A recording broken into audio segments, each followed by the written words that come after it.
Beautiful day everyone! Welcome back to my channel, Pearly here. Kumusta na po kayong lahat dyan? Ako po ay nagdadrive sa mga panahong ito. Nakastop po tayo sa isang traffic signal. Ako po ay pupunta sa mga friends ko at meron po tayong mga gagawing mga question and answer portion mamaya. Mag-i-interview po ako. So stay tuned po kayo. Sa mga subscribers ko po, maraming salamat po sa inyong patuloy na pagtangkilik sa videos ko. And also sa mga hindi pa po nag-subscribe, please subscribe and click that notification bell so that you will be notified when I posted a new content. Sige po, stay tuned!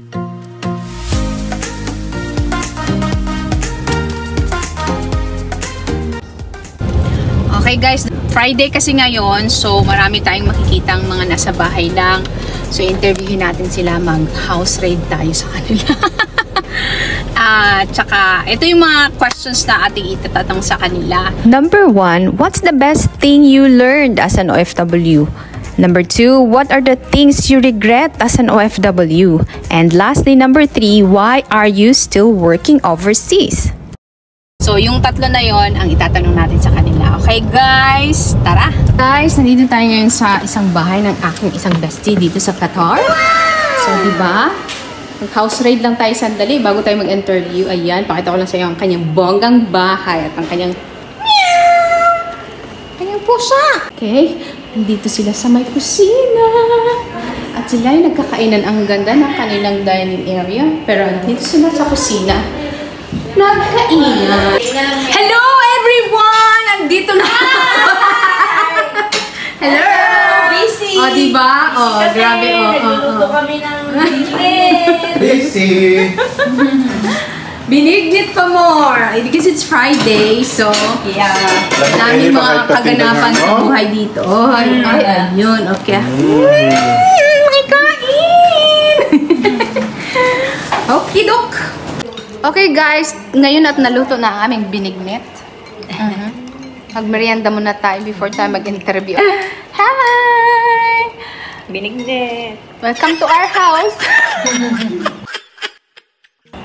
Hindi po ito scripted. Hindi po ura-urada. Pero ngayon na talaga. Impromptu lang. Being an OFW, marami ka talagang may experience. Pinakamagandang experience ko dito is yung natutunan kong maging independent talaga. Kailangan mong matutunan ang lahat ng bagay. I learned how to budget my money, spend wisely, and I learned how to give people in need. So that's all. You think every moment as significant and important.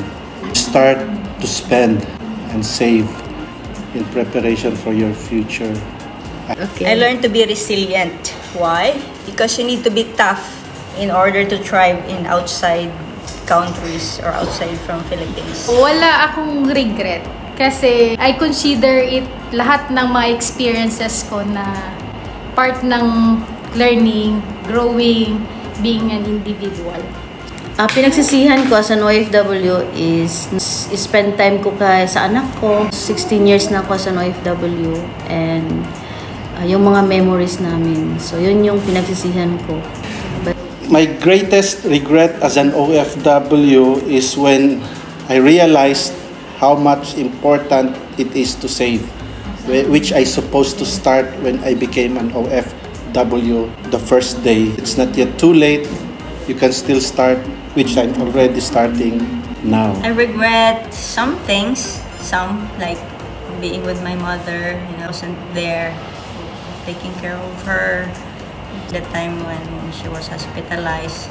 But I tried my best to cover it up. Also maybe until now, I don't have savings yet. I'm still here in Qatar kasi marami pang mga kailangang tulungan. Dito din kasi meron kang trabaho, nakapag-enjoy ka din minsan, meron ka ding family dito. So, hindi ganun kahirap. Andito pa po ako sa Qatar dahil nagbabayad po ako ng loan ko sa bahay.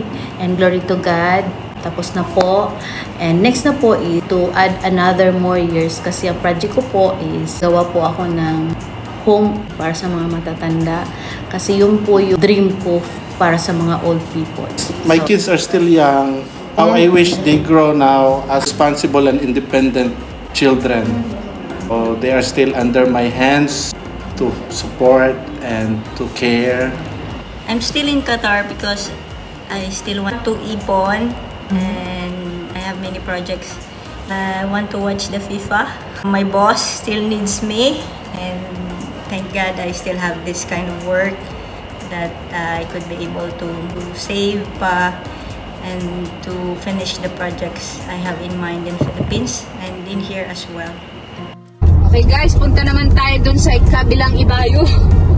Sa ibang lugar naman tayo maghanap ng kausap guys para dumami yung ating interview for today. So abang-abang!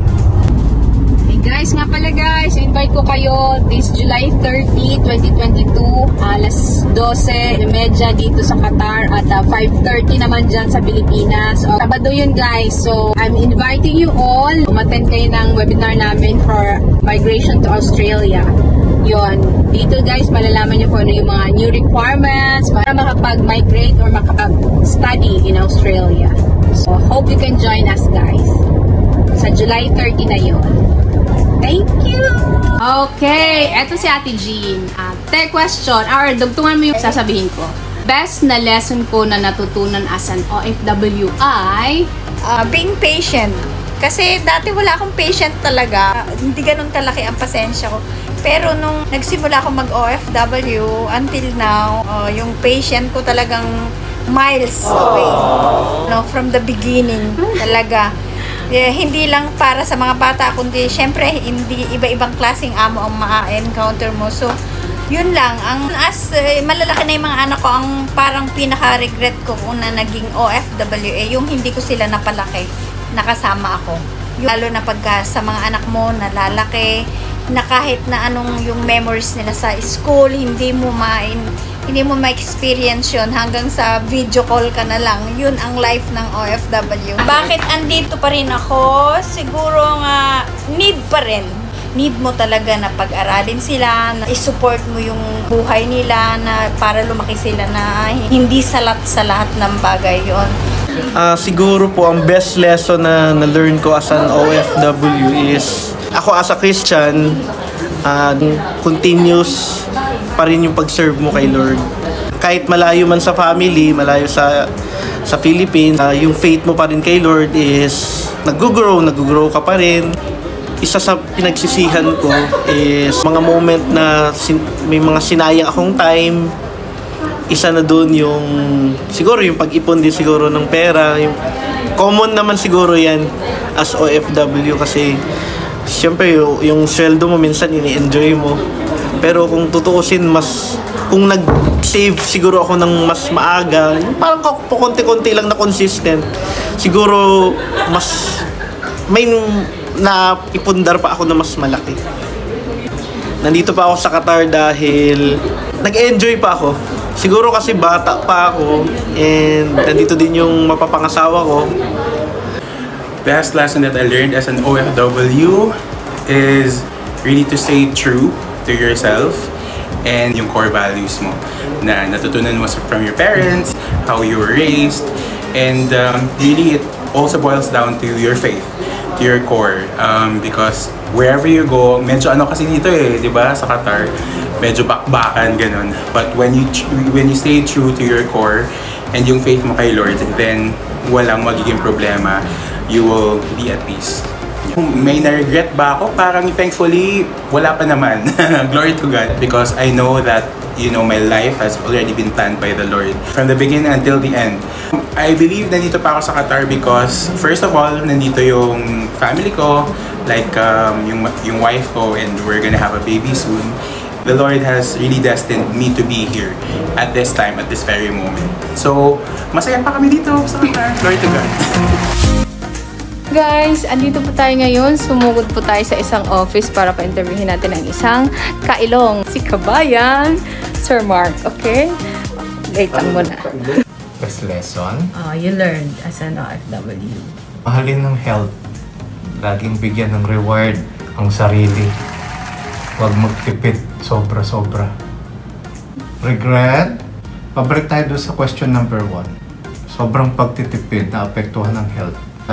Hindi dapat tinitipid ang sarili. Yung time loss para sa sarili mo, hindi na pwedeng ibalik yun. Hindi pa dami pang papera. Marami pang pangarap na dapat matupad. Tsaka wala namang gagawin sa Pilipinas. Masaya naman ang buhay dito. Tsaka challenging. Ilang years pa, darating rin tayo dyan. Hello guys! Mahabol pala to guys kasi may mga respondents din tayo na ayaw nilang magpa-interview talaga in person. Camera shy daw sila. So, kinuha ko yung mga answers naman nila. And isa sa kanila, ang pangalan na natin si Madam Telma. Sabi niya, ang kanyang best lesson na na-learn is huwag maging guarantor. Kasi kung ayaw mo daw magka-stress at magkakaaway, so iwasan ang maging guarantor ng mga utang. Lalo na dito kasi uso yung mga dapat mag-guarantee, may umutang ka, ganyan. So, huwag maging guarantor. Yung isa ko namang kakilala guys, ang sabi niya, isa siyang nurse, si Nurse Jeff. Sabi niya naman, dito daw is na-learn niyang paano mag-thrive and survive to work with people with different cultures. So, naisip niya na, hindi, flexible pala ako. And guys, amazingly, both respondents said that they have regret na late na nilang nalaman paano maging financially literate.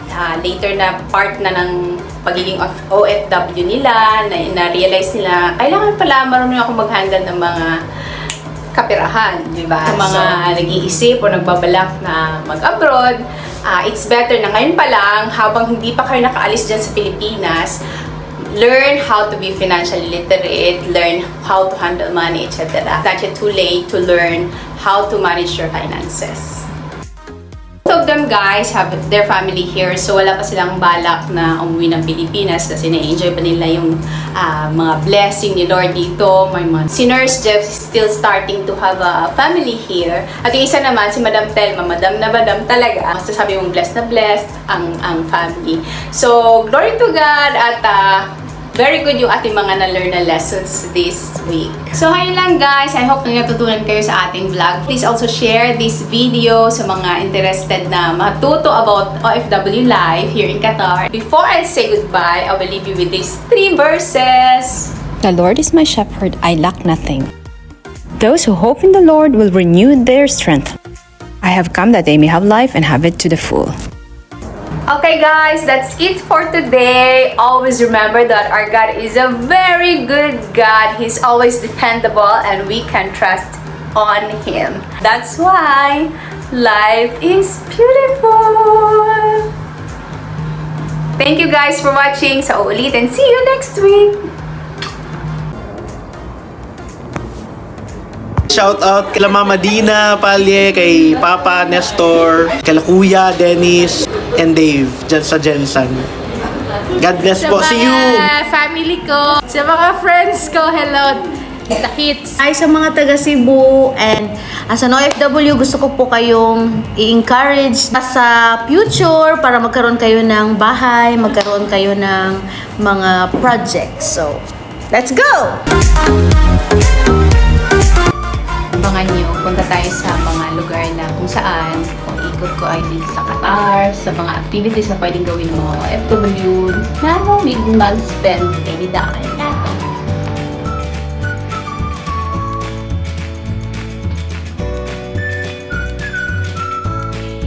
Hashtag glory to God.